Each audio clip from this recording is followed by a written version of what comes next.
लेकिन जब से स्क्रीन और उसमें से रील, क्या होता है, एक बार शुरू करने के बाद निकलते हैं क्या उसमें से बाहर? अच्छा, आप लोग कोई रील देखते नहीं है? नहीं देखते हैं ना? तो फिर शर्माते क्यों हो, बताओ ना, निकलते हैं क्या बाहर अंदर से? भाई इस कोने में आना है, चलो जाओ, मोबाइल बाहर के आओ, यहां ऐसे बैठो। आप स्मार्ट हैं, गैजेट आपसे स्मार्ट नहीं हो सकता है। आपकी जितनी स्मार्टनेस ज्यादा होगी, उतना गैजेट का सही उपयोग आप कर पाएंगे। वो एक इंस्ट्रूमेंट है जो आपकी गति में नई तेजी लाता है। ये अगर हमारी सोच बनी रही तो मैं समझता हूं कि शायद आप उससे छुटकारा पाएंगे। दूसरा, देश के लिए बहुत बड़ी चिंता का विषय है जी। मुझे कोई बता रहा था कि भारत में एवरेज 6 घंटे लोग स्क्रीन पे लगाते हैं। 6 घंटे। अब जो इसका बिजनेस करते हैं उनके लिए तो खुशी की बात है। जब मोबाइल फोन पर टॉक टाइम होता था तो टॉक टाइम में कहते हैं कि उस समय एवरेज 20 मिनट जाती थी, लेकिन जब से स्क्रीन और उसमें से रील, क्या होता है, एक बार शुरू करने के बाद निकलते हैं क्या उसमें से बाहर? क्या होता है? नहीं बोलेंगे। अच्छा, आप लोग कोई रील देखते नहीं है? नहीं देखते हैं ना? तो फिर शर्माते क्यों हो, बताओ ना, निकलते हैं क्या बाहर अंदर से? देखिए, हमारी क्रिएटिव उम्र और हमारी क्रिएटिविटी का सामर्थ्य अगर एवरेज हिंदुस्तान में 6 घंटे स्क्रीन पर जाए तो ये बहुत चिंता का विषय है। एक प्रकार से गैजेट हमें गुलाम बना देता है। हम उसके गुलाम बनकर के जी नहीं सकते हैं।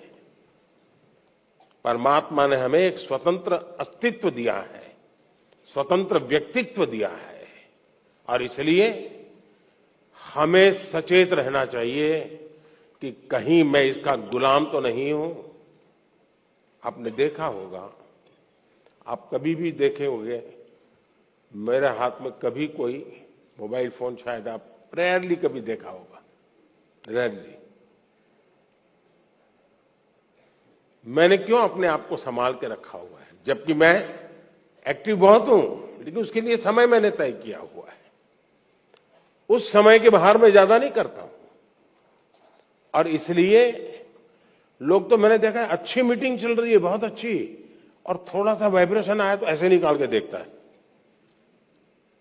मैं समझता हूं कि हमने खुद ने कोशिश करनी चाहिए कि हम इन गैजेट्स के गुलाम नहीं बनेंगे। मैं एक स्वतंत्र व्यक्तित्व हूं, मेरा स्वतंत्र अस्तित्व है,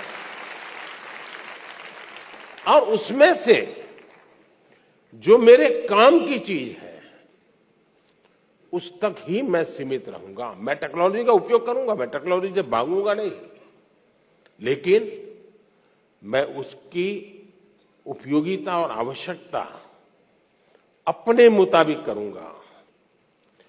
हमने देखा है कि परिवार हमारे तो छोटे होते जा रहे हैं, और परिवार भी इस डिजिटल दुनिया में फंस रहे हैं।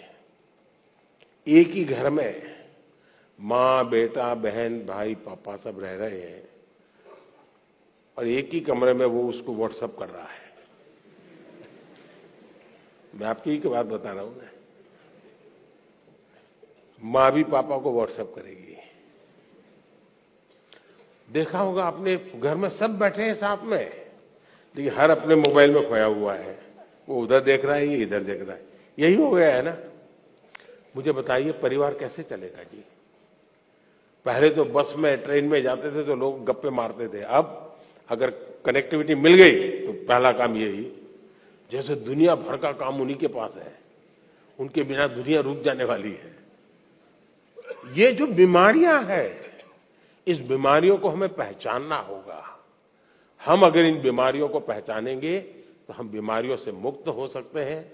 और इसलिए मेरा आग्रह है, घर में भी क्या आप एक एरिया तय कर सकते हैं क्या? परिवार में जाके आज ही तय कीजिए, एक एरिया तय करिए। ये एरिया जो है नो टेक्नोलॉजी जोन, मतलब वहां टेक्नोलॉजी को एंट्री नहीं मिलेगी। वहां आना है घर के उस कोने में तो मोबाइल वहां रखते आओ और वहां आराम से बैठेंगे, बातें करेंगे। No technology zone. घर के अंदर भी एक कोना बना दीजिए, जैसे देवघर होता है ना, भगवान का मंदिर एक अलग होता है कोने में, वैसा ही बना दीजिए। भाई इस कोने में आना है, चलो जाओ मोबाइल बाहर रख के आओ, यहां ऐसे बैठो। अब देखिए धीरे धीरे आपको जीवन जीने का आनंद शुरू होगा।